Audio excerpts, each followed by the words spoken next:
আমি নিউজত ছ'চিয়েল মিডিয়াত মক ড্ৰিল শুনি আছোঁ আৰু মক ড্ৰিল শুনি দেখি বহুতে ভয় খাই আছে যে যুদ্ধ আৰম্ভ হৈ গ'ল নেকি।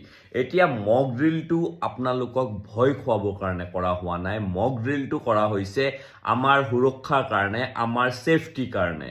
ধৰক যদি যুদ্ধ আৰম্ভ হৈ গ'লে আমি কেনেকৈ থাকিম, আমি কেনেকৈ বাচি থাকিম, আমি কেনেকৈ জিন্দা থাকিম, এইখিনিৰ কাৰণে, এইখিনি শিকিবৰ কাৰণে, এইখিনি জানিবৰ কাৰণে মক ড্ৰিল কৰা হৈছে।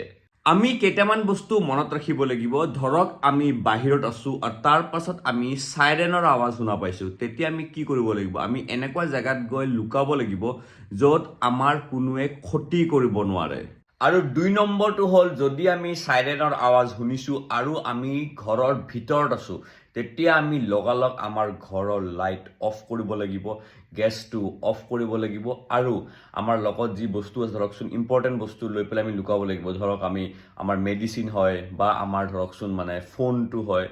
আৰু ৩ নম্বৰটো হ'ল, যদি আমি চাইৰেনৰ আৱাজ শুনিছোঁ, আমি প্ৰথমতে ভাবিব লাগিব যিসকল ধৰকচোন বয়সস্থ মানুহ আছে বা যিসকল বাচ্চা আছে, তেওঁলোকৰ ছেফটিটো আমি প্ৰথমতে চাব লাগিব। আৰু ৪ নম্বৰটো হ'ল, আমি গভৰ্ণমেণ্টৰ যিবোৰ গাইডলাইন দি থাকে ধৰকচোন নিউজত, আমি সেইবোৰ গাইডলাইন পূৰা আপ টু ডেট থাকিব লাগিব এতিয়াৰ পৰাই।